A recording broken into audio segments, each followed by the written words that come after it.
নমস্কাৰ।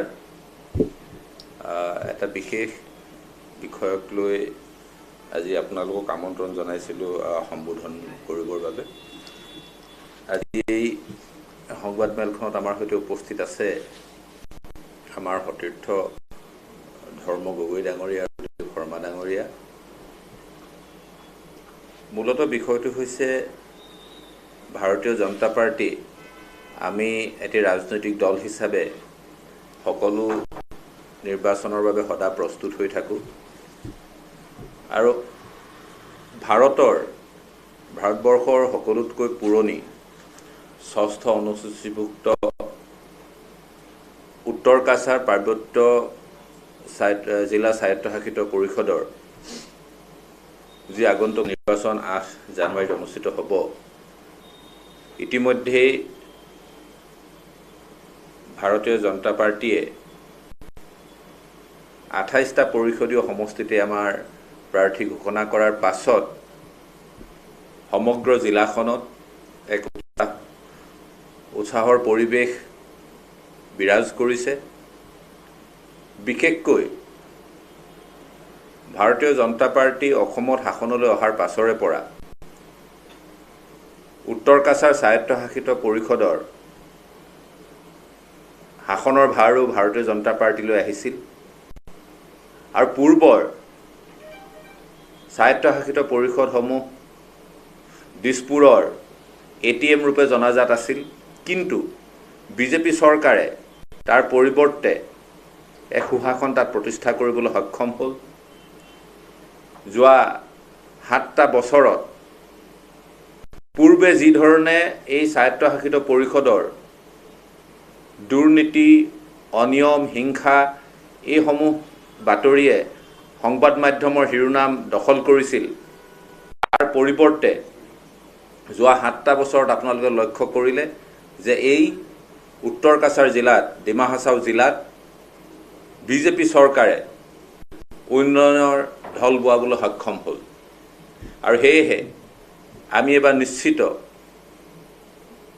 উত্তৰ কাছাৰ পাৰ্বত্য জিলা স্বায়ত্তশাসিত পৰিষদৰ ২৮টা সমষ্টি ভাৰতীয় জনতা পাৰ্টিয়ে দখল কৰিবলৈ সক্ষম হ'ম। ইয়াৰ বিপৰীতে আমি দেখা পাইছোঁ বিৰোধীৰ অত্যন্ত দুৰ্বল স্থিতি। সততে গুৱাহাটী, ডিব্ৰুগড় বা অন্যান্য স্থানত বিৰোধী ঐক্যমঞ্চৰ নামত কংগ্ৰেছৰ নেতৃত্বত হোটেল, ৰেষ্টুৰাঁত বৈঠক পতা দলসমূহে যি বিৰোধী ঐক্যৰ কথা কয়, তাৰ ফলাস্বৰূপ এই উত্তৰ কাছাৰ পাৰ্বত্য স্বায়ত্তশাসিত পৰিষদৰ নিৰ্বাচনৰ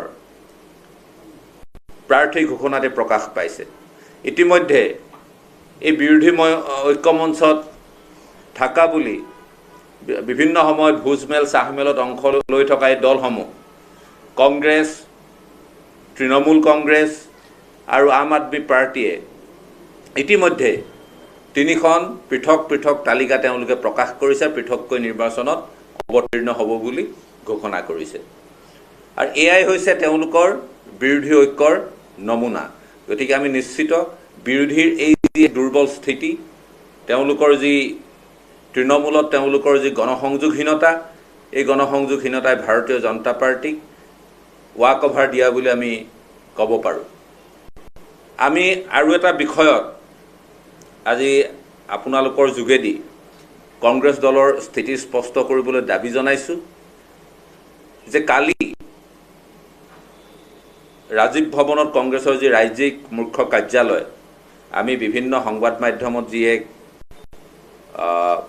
অভিযোগ পাইছোঁ, সেই ক্ষেত্ৰত স্থিতি স্পষ্ট কৰিবলৈ আমি দাবী জনাইছোঁ।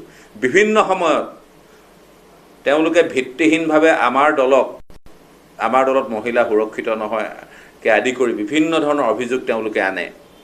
কিন্তু কালি ৰাজীৱ ভৱনত মহিলাৰ শ্লীলতাহানি হোৱা বুলি যি এক অভিযোগ আহিছে, এই ক্ষেত্ৰত কংগ্ৰেছ দলে তেওঁলোকৰ স্থিতি ৰাজহুৱা কৰক আৰু নিশ্চিত ৰূপত ৰাজীৱ ভৱনত CCTV আছে, সেই CCTV ফুটেজ তেওঁলোকে ৰাজহুৱা কৰক। কাৰণ আমি পূৰ্বৰ পৰাই কৈ আহিছোঁ যে কংগ্ৰেছ দলত মহিলা কেতিয়াও সুৰক্ষিত নহয়, কংগ্ৰেছ দলত মহিলাই ৰাজনীতি কৰি কেতিয়াও সুৰক্ষিত হ'ব নোৱাৰে। এই কালিৰ ঘটনাই এই কথাষাৰকে পুনৰবাৰ প্ৰমাণ কৰিছে। আৰু কিবা আছে নেকি সুধিব লগাত? নাই চাগে।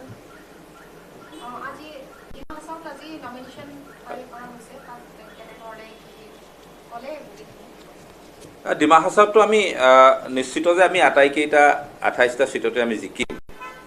কাৰণ ডিমা হাছাওৰ আমাৰ উত্তৰ কাছাৰ অট'নমাছ কাউন্সিলৰ নিৰ্বাচন বুলিয়ে নহয়, ভাৰতীয় জনতা পাৰ্টীয়ে ইতিমধ্যে ৰাজ্যখনৰ সকলো বুথতে আমাৰ লোকসভাৰ বাবে আমি ইতিমধ্যে প্ৰস্তুতি সম্পূৰ্ণ কৰিছোঁ। তাৰ মাজতে এই নিৰ্বাচন আহিছে, কিন্তু তাৰ বিপৰীতে আমি বিৰোধী দলৰ কোনো ধৰণৰ তেনেকুৱা ধৰণৰ তৃণমূল পৰ্যায়ত এক্টিভিটি দেখা নাই, যাৰ বাবে আপোনালোকে নমিনেশ্যন দিয়াৰ সময়তে দেখা পাব যে নমিনেশ্যন দিয়াৰ সময়তে এখন স্পষ্ট ছবি ফুটি উঠিব যে প্ৰকৃততে উত্তৰ কাছাৰ অট'নমাছ কাউন্সিল কাৰ হাতলৈ যাব। যোৰহাটত বিশেষ তৎপৰ হৈছে। যোৰহাটৰ আৰু আজি তিতাবৰতো পৰ্যায়ত বিভিন্ন কাম কাজ কৰা হৈছে আৰু 22 তাৰিখলৈকে তাত থাকিব মন্ত্ৰী 4গৰাকী। বিশেষভাৱে কিয় ইমান তৎপৰ হৈছে? ভাৰতীয় জনতা পাৰ্টি আমি পূৰ্বতে কৈছোঁ যে আমি কোনো এটা নিৰ্বাচনকে আমি সহজভাৱে নলওঁ। আমি কেতিয়াও অতি আত্মবিশ্বাসী ৰূপত আমি নিৰ্বাচনত অৱতীৰ্ণ নহওঁ। আমাৰ প্ৰত্যেকগৰাকী কৰ্মীৰ পৰা মাননীয় মুখ্যমন্ত্ৰী ডাঙৰীয়ালৈকে সদায় সজাগ হৈ থাকে।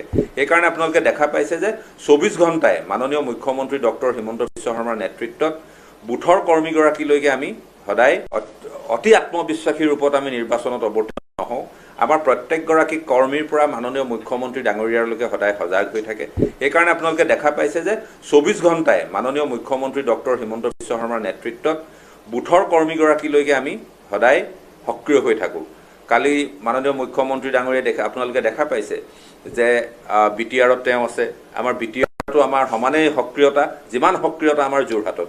গতিকে দলৰ সাংগঠনিক কাৰ্যসূচীৰ অংশস্বৰূপেই 4গৰাকী মন্ত্ৰীৰ লগতে দলৰ শীৰ্ষ নেতাসকলে যোৰহাটত আছে আৰু সকলো সমষ্টিতেই আমাৰ তেনেধৰণৰ এক সক্ৰিয়তা চলি আছে।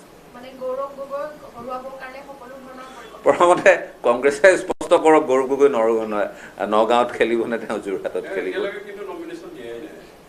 এতিয়া সেইটোৱে আচল কথা। আমি যিমান দূৰ গম পাওঁ তেওঁলোকৰ কংগ্ৰেছৰ আবেদনৰ তাৰিখ কালি শেষ হৈ গৈছে। গতিকে তেখেতে এতিয়ালৈকে আবেদনেই কৰা নাই, ক'ৰ পৰা খেলিব স্পষ্ট নহয়। ইতিমধ্যে আপোনালোকে বাতৰি প্ৰকাশ কৰিছে যে প্ৰদ্যুৎ বৰদলৈ তেওঁৰ মাজত খোৱা কামোৰা আৰম্ভ হৈছে নগাঁৱত।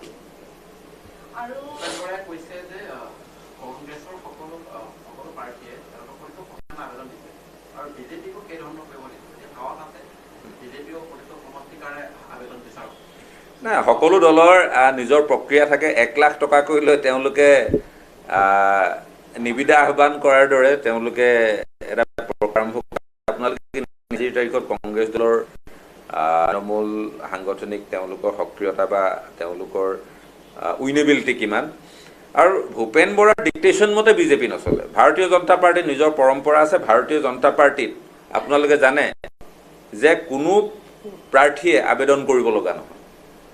দলে বিবেচনা কৰে যিগৰাকী প্ৰাৰ্থী যোগ্য হয়, যাৰ জয়ৰ সম্ভাৱনা আছে, তেওঁক দলে টিকট প্ৰদান কৰে।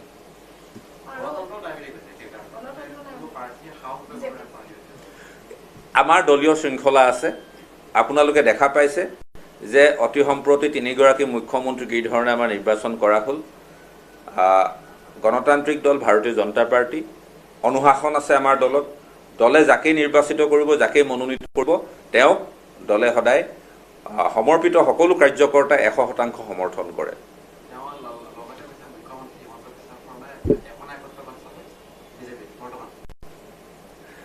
আচলতে এইবোৰ অত্যন্ত হতাশাজনক কিছু মন্তব্য। হতাশাগ্ৰস্ত ৰাজনীতিবিদে এনে কিছু মন্তব্য কৰে। আপোনালোকে দেখা পাব মাননীয় মুখ্যমন্ত্ৰী ডাঙৰীয়াই চৰকাৰ পৰিচালনা কৰাৰ লগে লগে জনতাৰ ইমান ওচৰত আছে। তাৰ উপৰিও দলৰ সকলো কাৰ্যসূচীত তেখেতে সদায় অংশগ্ৰহণ কৰে। দলকো সন্মুখৰ পৰা তেখেতে নেতৃত্ব দিছে। গতিকে ভাৰতীয় জনতা পাৰ্টীয়ে এগৰাকী যোগ্য নেতা অসমত পাইছে, যাৰ কাৰণে বিৰোধীয়ে অসমত মোলাই উঠিব পৰা নাই। তাৰ হতাশাগ্ৰস্ততাৰ ফলস্বৰূপেই তেখেতলোকৰ এনে মন্তব্য প্ৰকাশ পাইছে। যিজক বিজেপিৰ এজেণ্ডাত কাম কৰা বুলি অভিযোগ কৰিছে আচলতে কা বিৰোধী যিখন আন্দোলন আৰম্ভ হৈছিলে এই আন্দোলনটোৱে আছিলে এটা নেতৃত্ববিহীন এটা দিশহাৰা আন্দোলন আৰু তাত প্ৰায় যিসকলে এই আন্দোলনটোত জড়িত হৈ আছিল এতিয়াও বিৰোধিতা কৰাৰ কথা কৈ থাকে তেওঁলোকৰ মাজত সদায় এটা অহমিকা আছে যে নেতা মই গতিকে বহুত কথা আছে এতিয়া লাহে লাহে কথাবোৰ প্ৰকাশ পাইছে ইজনে সিজনক বোকা ছটিওৱা আৰম্ভ কৰিছে গতিকে এই বিষয়ত আমাৰ বিশেষ মন্তব্য দিব লগা একোৱেই নাই মাত্ৰ এটাই কথা যে কা বিৰোধী আন্দোলনটোৰ নেতৃত্ব কোনে ল'ব হীৰেণ গোহাঁই ল'ব নে ডক্টৰ সম্পূজ্জ্বল ভট্টাচাৰ্যক এৰি দিব নে লুৰিণ গগৈক দিব এনেকুৱাবোৰ ধৰণৰ তেওঁলোকৰ যে কনফিউজন সেই কনফিউজনটোৰ মাজতেই এনেকুৱা ধৰণৰ কথা ৰাজহুৱাভাৱে প্ৰকাশ পাইছে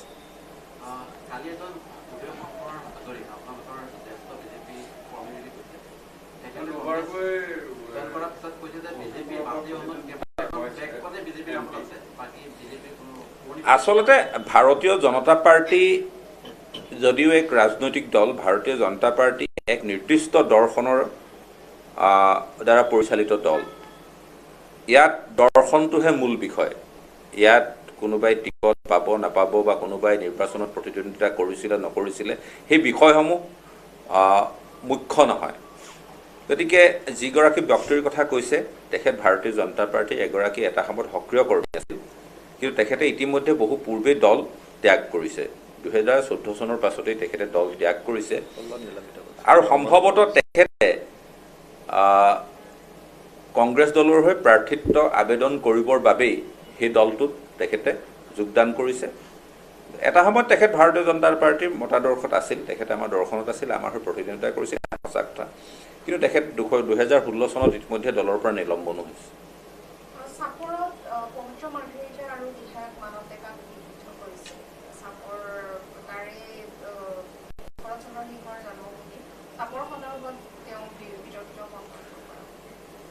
এই বিষয়টোত নিশ্চিত ৰূপত যিটো বিষয়ত তেওঁলোকে প্ৰতিবাদ কৰিছে এই গোটেই বক্তব্যটো তেওঁলোকে উল্টা ধৰণে তেওঁলোকে লৈছে এই বিষয়ত নিশ্চিত ৰূপত আমাৰ সাংসদ মহোদয় আৰু মানৱ ডেকা মহোদয়ে তেওঁলোকৰ সৈতে কথা পাতিব যেতিয়া প্ৰকৃত যিটো সত্য সেই সত্যটো তেওঁলোকক তেনেকুৱা অভিযোগ আহি থাকিব মই ব্যক্তিগতভাৱে কথা পাতিছিলোঁ এই চিলাপথাৰ ঘটনা সন্দৰ্ভত তেনেধৰণৰ কোনো ঘটা নাই যিহেতু এটা অনাস্থা প্ৰস্তাৱ আছে অনাস্থা প্ৰস্তাৱটোৰ সময়ত এনেকুৱা ধৰণৰ বিভিন্ন ৰাজনৈতিক কথা বতৰা চলি থাকিব